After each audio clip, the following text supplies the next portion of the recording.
Hello दोस्तों, नमस्कार। स्वागत है आप सभी का अपने चैनल साहित्य ज्ञान धारा में।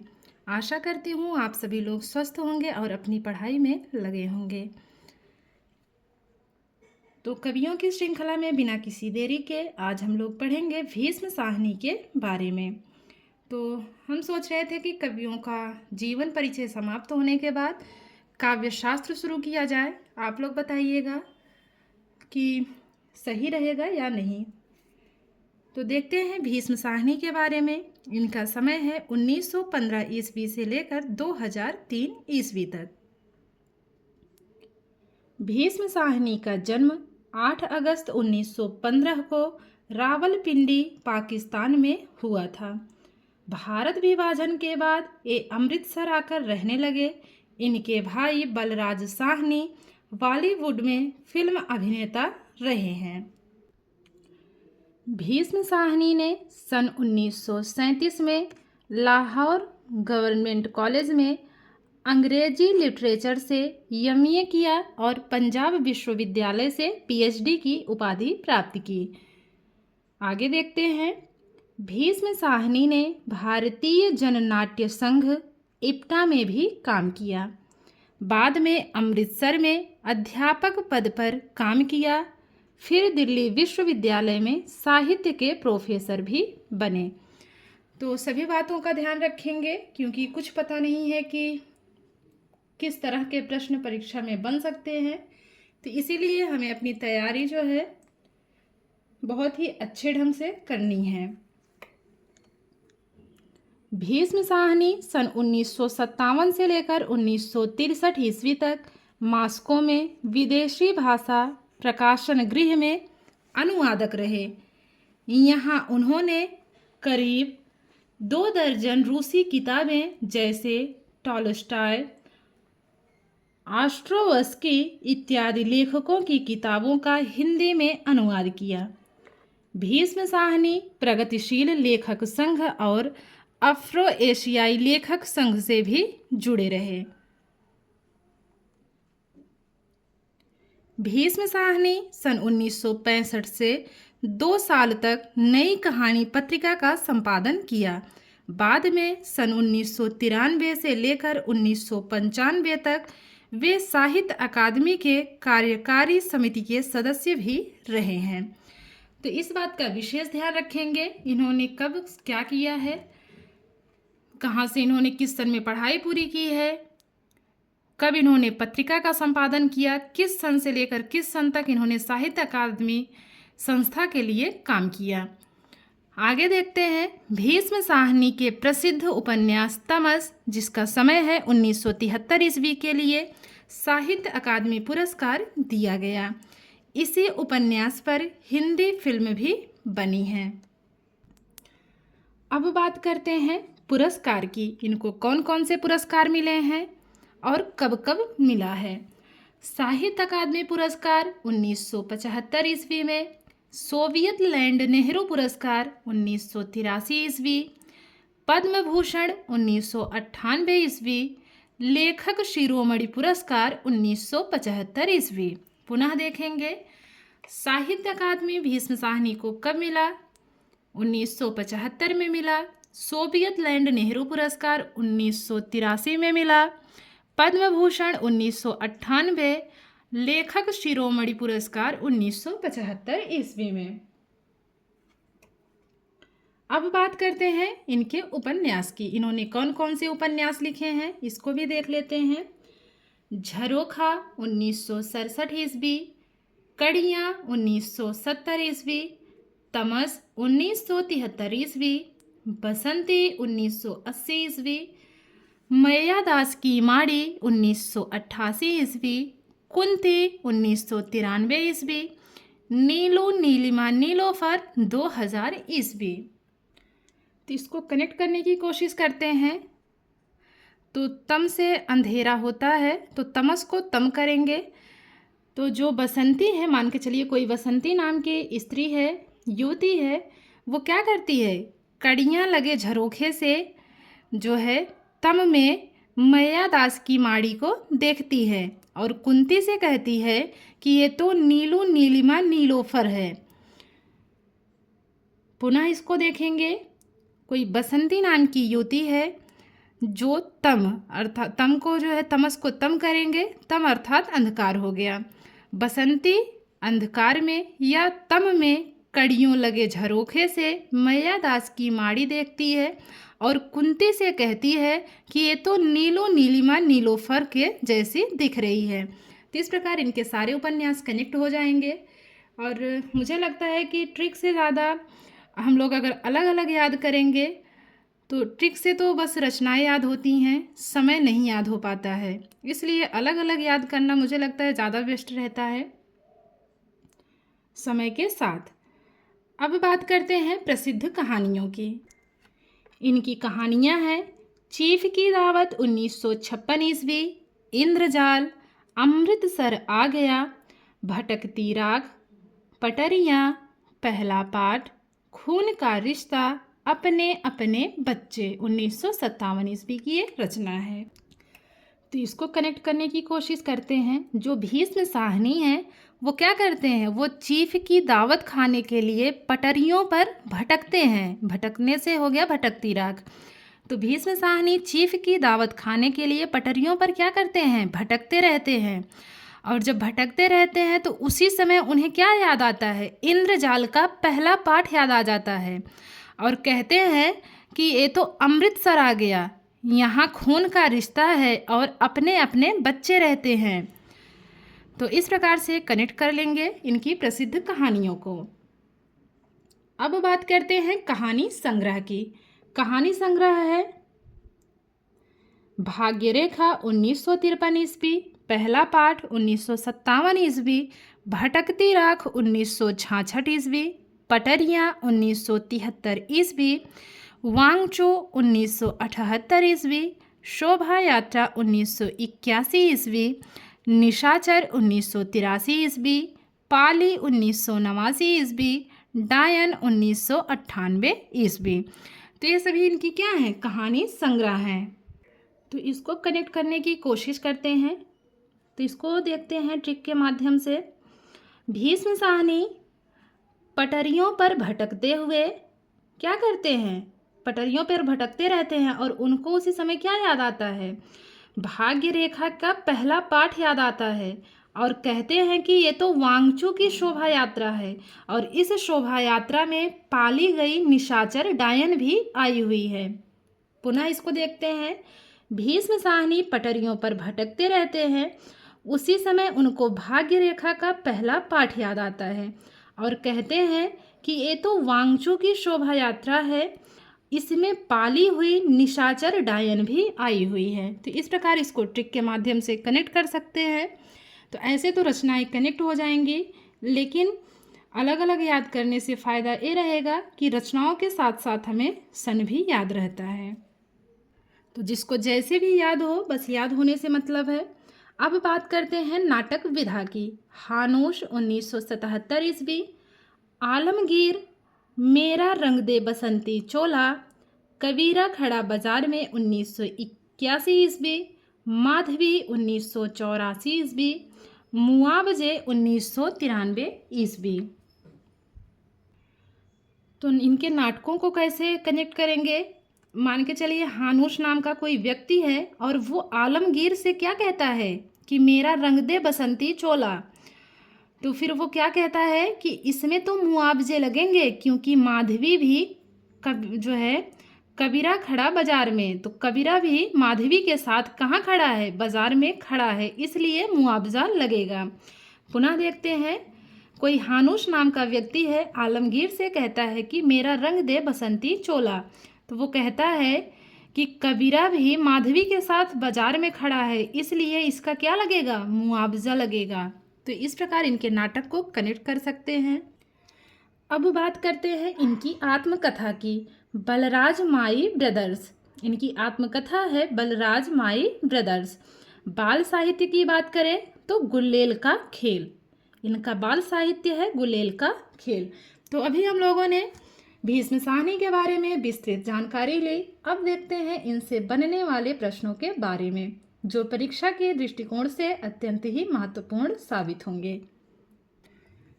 तो पहला प्रश्न है, भीष्म साहनी का जन्म कब हुआ? विकल्प है 1914, 1916, 1915 या फिर 1913। तो भीष्म साहनी का जन्म हुआ है 1915 ईस्वी में। अगला प्रश्न है, भीष्म साहनी ने लाहौर विश्वविद्यालय से किस विषय से स्नातकोत्तर की उपाधि प्राप्त की? अंग्रेजी साहित्य, हिंदी साहित्य, उर्दू साहित्य या फिर संस्कृत साहित्य। तो जो इसमें पहला विकल्प है अंग्रेजी साहित्य बिल्कुल सही है। भीष्म साहनी ने किस पत्रिका का संपादन किया था? विकल्प है नई कविता, नई कहानी, नई तालीम या फिर नया साहित्य। तो भीष्म साहनी ने नई कहानी पत्रिका का संपादन किया था। भीष्म साहनी को किस उपन्यास के लिए साहित्य अकादमी पुरस्कार दिया गया? झरोखा, कड़ियाँ, तमस या फिर बसंती। तो जो सही विकल्प है इसमें तीसरा वाला है, तमस बिल्कुल सही है। भीष्म साहनी को साहित्य अकादमी पुरस्कार कब दिया गया? 1972 ईस्वी, 1973, 1974 या फिर 1975। तो भीष्म साहनी को साहित्य अकादमी पुरस्कार 1975 ईस्वी में दिया गया। भीष्म साहनी का प्रथम उपन्यास है, विकल्प है झरोखा, कड़ियाँ, तमस या फिर बसंती। तो जो पहला वाला विकल्प है झरोखा बिल्कुल सही है। भीष्म साहनी का प्रथम कहानी संग्रह है, पहला पाठ, पटरियाँ, भाग्य रेखा या फिर वांगचू। तो इनका जो प्रथम कहानी संग्रह है वो है भाग्य रेखा। अगला प्रश्न है, भीष्म साहनी का प्रथम नाटक है हानोश, आलमगीर, कबीरा खड़ा बाजार में या फिर माधवी। तो इनका प्रथम नाटक है हानोश। तो पहला वाला विकल्प सही है। भीष्म साहनी का उपन्यास तमस कब प्रकाशित हुआ? 1972, 1973, 1974 या फिर 75। तो तमस का प्रकाशन है 1973 ईस्वी में। दूसरा विकल्प बिल्कुल सही है। अगला प्रश्न है, किस विकल्प में भीष्म साहनी के उपन्यास प्रकाशन वर्ष के अनुसार सही क्रम में हैं? अब विकल्प देख लेते हैं। पहला है कड़ियाँ, तमस, झरोखा, बसंती। तमस, कड़ियाँ, झरोखा, बसंती, झरोखा, कड़ियाँ, तमस, बसंती। तो तीसरा वाला विकल्प सही है। इसमें जो सही क्रम है वो तीसरे विकल्प में देखने को मिल रहा है। तो एक बार देख लेते हैं। झरोखा का समय है 1967 ईस्वी, कड़ियाँ का समय है 1970 ईस्वी, बात करें तमस की 1973 ईस्वी और बसंती की बात की जाए तो 1980 ईस्वी। तो तीसरा वाला विकल्प बिल्कुल सही है। भीष्म साहनी का जन्म कहाँ हुआ? विकल्प है रावलपिंडी पाकिस्तान, मीरापुर मुजफ्फरपुर उत्तर प्रदेश, किशनपुर फतेहपुर उत्तर प्रदेश या फिर श्योपुर ग्वालियर मध्य प्रदेश। तो जो सही विकल्प है पहला वाला है, इसमें रावलपिंडी पाकिस्तान। अगला प्रश्न है, देश विभाजन के बाद भीष्म साहनी कहाँ रहने लगे? अमृतसर, लुधियाना, पटियाला या फिर जालंधर। तो अमृतसर सही है, पहला वाला विकल्प सही है इसमें। भीष्म साहनी ने पंजाब विश्वविद्यालय से कौन सी उपाधि प्राप्त की? डीलिट, स्नातकोत्तर, पीएचडी या फिर एमफिल। तो जो सही विकल्प है तीसरा है, पीएचडी की उपाधि इन्होंने प्राप्त की। अगला प्रश्न है, भीष्म साहनी ने कहाँ पर एक शिक्षक के तौर पर काम किया? अमृतसर, लुधियाना, पटियाला या फिर जालंधर। तो अमृतसर। भीष्म साहनी दिल्ली विश्वविद्यालय में किस विषय से प्रोफेसर बने? अंग्रेजी साहित्य, इतिहास, हिंदी साहित्य या फिर अर्थशास्त्र। तो जो सही विकल्प है वो है दूसरा वाला। भीष्म साहनी ने नई कहानी पत्रिका का संपादन कब से शुरू किया? विकल्प है 1962, 1963, 1964 या फिर 1965। तो जो सही जवाब है इसमें वो चौथा वाला है, 1965 ईस्वी। अगला प्रश्न है, भीष्म साहनी ने नई कहानी पत्रिका का संपादन कितने वर्ष किया? 1 वर्ष, 2 वर्ष, 3 वर्ष या फिर 4 वर्ष। तो सही विकल्प है 2 वर्ष। भीष्म साहनी साहित्य अकादमी की कार्यकारी समिति के सदस्य कब बने थे? 1922, 1993, 1994 या फिर 95? तो जो सही विकल्प है वो है दूसरा वाला 1993 ईस्वी। भीष्म साहनी के किस उपन्यास पर फिल्म बनी है? झरोखा, कड़ियाँ, तमस या फिर बसंती? तो तमस पर फिल्म बनी है। अगला प्रश्न है, इनमें से कौन सा उपन्यास भीष्म साहनी का नहीं है? अब नहीं बताना है। नीलू, नीलिमा, नीलोफर, कड़ियाँ, कबीरा खरा बाजार में, महाकाल? तो जो महाकाल है ये इनका उपन्यास नहीं है। अगला प्रश्न है, चीफ की दावत कहानी के रचनाकार कौन है? भगवती चरण वर्मा, यशपाल, भीष्म साहनी या फिर कमलेश्वर? तो जो सही जवाब है वो है भीष्म साहनी। उस विकल्प को चुनिए जिसमें सभी कहानियां भीष्म साहनी की हैं। विकल्प है चीफ की दावत, एटम बम, भटकती राख, इंद्रजाल, अमृतसर आ गया, पटरियां, पहला पाठ। तो आगे पढ़ने की आवश्यकता ही नहीं है, जो दूसरा वाला विकल्प है यही हमारा सही है। इनमें से कौन सा भीष्म साहनी का उपन्यास है? वैतवा बहती रही, बितस्ता की लहरें, मैयादास की माड़ी, एक कोठे वालियाँ? तो जो सही विकल्प है वो है तीसरा, मैयादास की माड़ी। कौन सा उपन्यास भीष्म साहनी का नहीं है? अब नहीं बताना है। कुंती, करवट, झरोखा या फिर कड़ियाँ? तो जो करवट है ये भीष्म साहनी का उपन्यास नहीं है। इनमें से कौन सा नाटक भीष्म साहनी का है? चिंदियों की एक झालर, कबीरा खड़ा बाजार में, कहत कबीर सुनो भाई, शकुंतला की अंगूठी? तो जो भीष्म साहनी का नाटक है इसमें से वो है कबीरा खड़ा बाजार में, दूसरा विकल्प सही है।